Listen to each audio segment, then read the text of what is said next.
often asked what it takes to be a good RPA developer. And though I've never been an RPA developer, I've definitely seen my share of ones that have been successful and ones that have not. And I will tell you that the kind of the core competencies really are, you understand the technology, one. And two, you understand what the purpose is, what the business outcome you're trying to achieve with that technology is. Now, if you start with these first two things, you're in a really good path.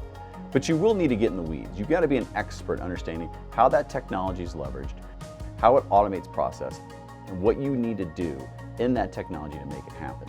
If you focus on those kind of three core areas, you will be successful, or at least on the path to being really good at developing an RPA. Thanks for watching this week's Tips and Tricks.